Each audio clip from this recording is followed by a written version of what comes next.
Welcome to Delta Cast Tutorials.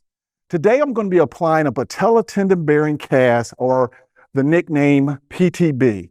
This cast is a cast where there's weight bearing and the patient's probably is post-operatively had a tibia fracture, maybe proximal, what have you, and we need to start getting this patient rehab so they can start weight bearing. So instead of putting a long leg cast on the patient, the physician may have an option to put a patella tendon bearing cast on. If you can apply one of these, you're adding to your repertoire of how to manage that patient so they can start their rehab a little bit better. Now, there's different ways to do the PTB, but we're going to have what we call wings on the side, and we're going to stop the cast in a certain area of the patella so it puts a little bit more weight every time the patient bears weight on the patella tendon so that they won't do full 100% extension. Now, position-wise, I'm going to have this patient start at 90 degrees as far as at the ankle and bent their knee at 90. Some providers may want the patient at 45. You need to make sure you verify with your provider how do they want you to start this particular cast, because they may have different methods of how they want them to rehab. Again, we're going to terminate the cast up in this area around the patella tendon, but it's going to cover the condyles a tad. We'll make sure we pad the bony prominences pretty well, and we'll have the end of this cast terminate the same way you would usually do in a short leg cast, where just below the web space on the dorsal aspect and a sunrise view on the plantar aspect of the cast, allowing for full range of motion of the toes from the fifth to the first toe. The foot stand is something that's going to allow me not to have to worry about the ankle position so much, so I'll have the patient positioned on that. Let's go ahead and add the stockinette on the patient. Slide this up, have a little bit of the stockinette hanging down off the tips of the toes so we can envelope the cast pretty well, meaning make it extra neat if possible. And we want to make sure that the foot stand is not hanging out from the back of the heel. So let's position this patient. They may be still in a very painful situation, so be conscious of that. So I'm trying to station the foot stand more toward the fourth toe instead of in the middle or around the first toe. We don't want the cast to bow their foot. Next, I want to make sure that the patella lines up with the first and second toe. And be conscious that the patient will try to look, they just will, and they'll open their leg up, so you have to constantly look and be aware of that. Now, all that extra stockinette, we're going to go ahead and take that out, or you can cut it off, or you can make a little slit in it and fold it on itself. So I'm just going to move your leg back just a tad.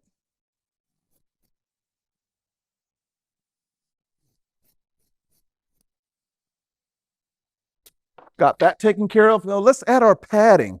We're going to start our padding just past the webs of the toes.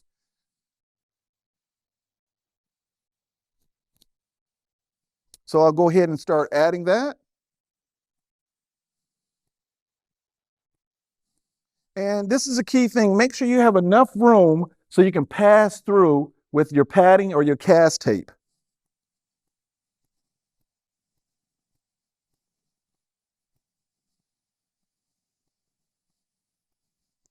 If you're working by yourself, you will miss spots. The only way you can catch them is once you're done, you actually touch and feel everything, especially if you feel like there's not enough padding in certain areas.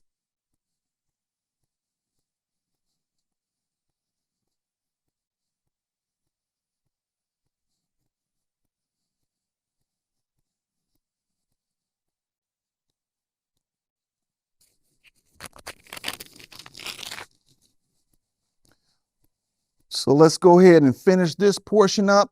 After I get done having a minimum of 2 layers, max of 4, I'm going to pade over the bony prominences and ensure I have enough over the bony prominences.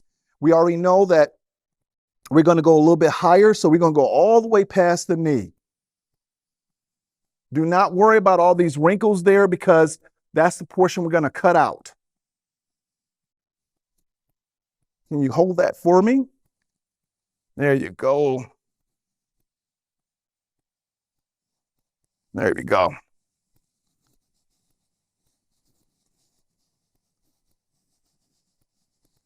Now, we want to make sure we have a little bit more padding on the patella tendon area because that's where I'm going to place my hand to put a lot of pressure there. So just make sure you have a little bit more padding there.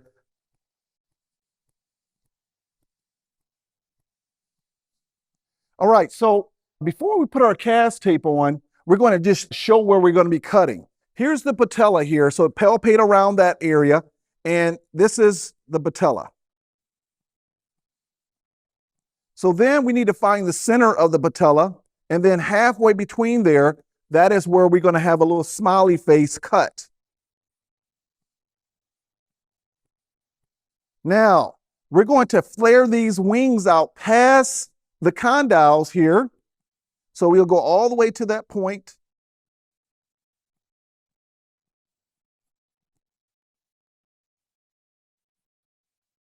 And open this portion up of the cast.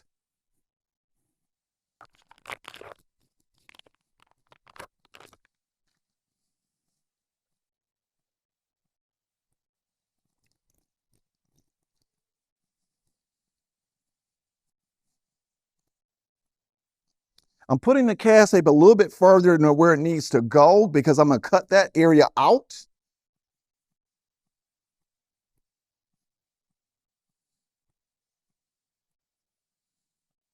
And there's a figure 8 going around the ankle area.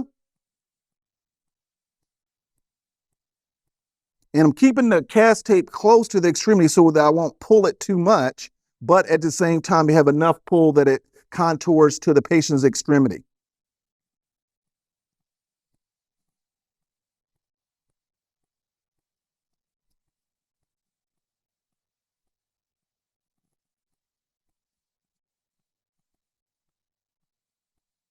Always end your cast tape on wet cast tape. Wet your hands just a little bit. And contour this or press the layers together and laminate just a little bit. And let's add another roll for stability first. We're going to end up adding a lot more cast tape, but we want to get our primary rolls on just to stabilize the position for the patient.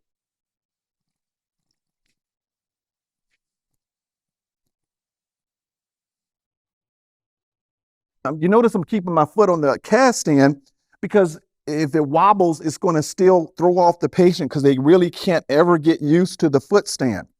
Now, so when I get done putting this roll on, I'm going to check the position to make sure that the patient is in a neutral position, and I can see right away I need to have the patient move up toward me, please. There you go. And you notice I put my hand on there so they wouldn't move their foot forward.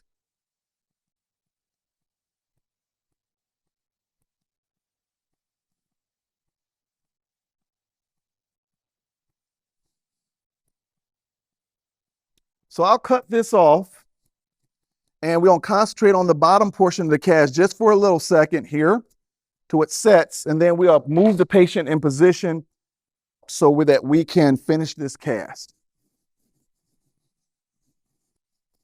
So what I'm doing here is just contouring the cast to the patient's foot and upper leg, or I should say calf. And now what I need to do is go ahead and cut this open just a little bit. Some people stop their cast where it needs to go. I like to put a little bit further so it can contour better to the shape of the foot. Now what I've done is made the little slits there, and I can lift this portion up and then cut that away because it's still very pliable. And then I'll make a little slit here on the padding. Now what I'm trying to do is expose the toes so I can see if I need to open up the cast a little bit more. And I'm where I need to be. So now what I'll do is take the patient off the foot stand in just a second, because then we want to move the leg out as we get ready to finish it up, going a little bit higher. So I need the patient to go ahead and put their heel on my leg And I want to maintain that position, but I'm going to take out all that space from the foot stand.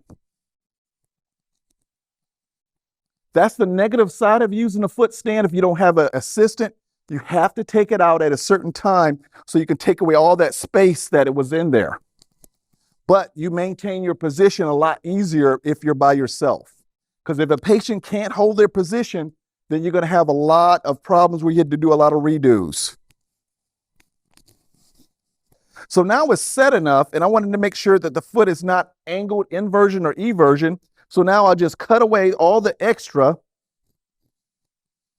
and I'll check to see how it looks now. I don't need this here. So cut away that padding. Awesome. Just added just a tad bit more padding. Remember, we're not going to finish this portion. We just want to get it prepared so we can take care of the rest of this.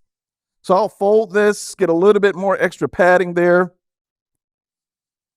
and push this inside the cast. And you can use your scissors if necessary, the back heels of your scissors, the blunt tip. And then cut off the extra hanging off of the padding.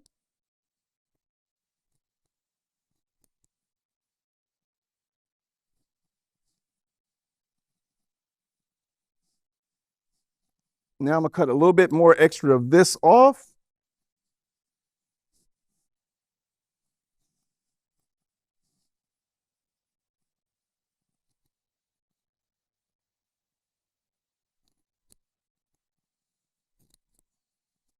And what I did is notice that I needed a little bit more room for the pinky toe. Turn my scissors backwards, go in that little area, cut that, and now I can pull back my stockinette a little bit easier, exposing the toes just a little bit better. Now, I have the patient ankle stabilized, so let's finish the cast off. But now we want to do is determine if we want to have the patient's knee at 45 of flexion as we apply the rest of the cast.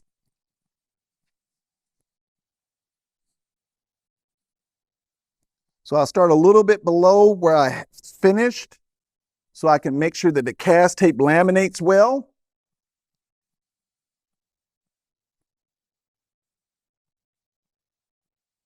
And then I'll go all the way up where I need to go.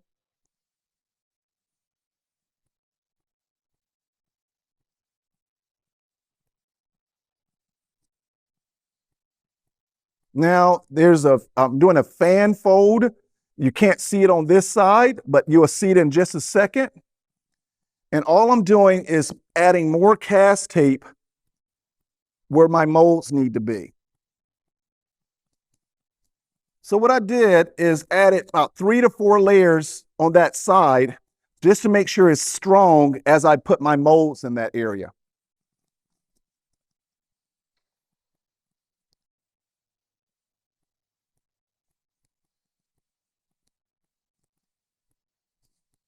Next, I'll just laminate this area.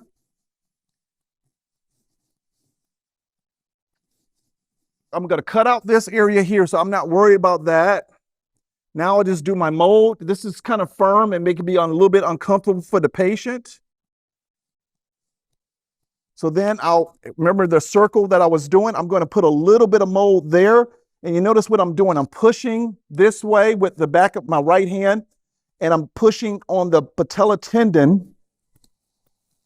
Some people go back and forth.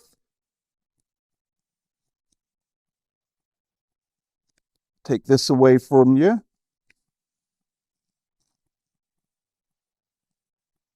And it's going to get pretty warm. So you're going to give yourself time, the patient time to let this cool down so you can do your cuts on it. And as you can see, it's starting to be an impression there. Now, the worst thing you can do, the mold I just did here, you don't want to cut that out. You want to use that. And then you see this area here, we're going to go a little bit higher than that. That's where our cut is going to be. So you can see this little indentation that was from my hand. We want to make sure we don't cut that out. Okay? So we're going to let this cool down a little bit so we can have the time to cure. And then we're going to cut that out.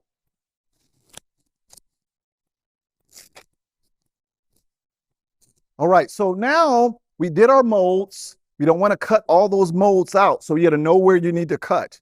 So here's that patella again, and here's where my mold was. So I'll go above that, and then I'll go behind the molds that I made here, cut right there.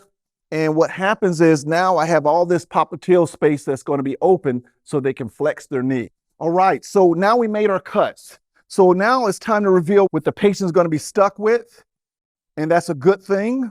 So now we have that mold there. They won't be able to do full extension. It's going to put a little bit of weight bearing on the patella tendon, and it stops the internal rotation because we have the countdown molds there. Again, some providers will want a different type of patella tendon bearing cast. So let's go ahead and apply the cast tape to this. And all I'm going to do is just finish this portion here and take care of the foot.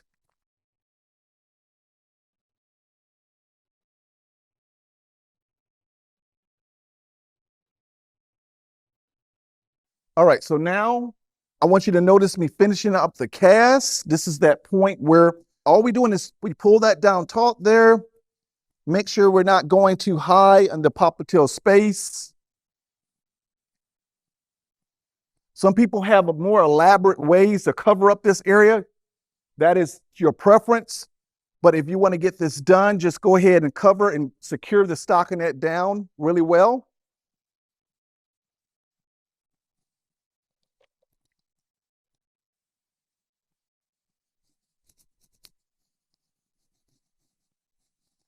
So this is a finished patella tendon bearing cast. I'm just laminating it and putting that last cosmetic layer on. The short leg portion is done the same way like a regular short leg, making sure the full exposure of the toes. And now what we did is do our molds, and then we finished the patient in 45 degrees of flexion, and hopefully these pearls help you. You can add to your repertoire of how you put a patella tendon bearing cast on. Again, make sure you don't cut out your molds. Thank you. If you need any additional support or training regarding DeltaCast products, contact your local rep or look for us on www.essity.com.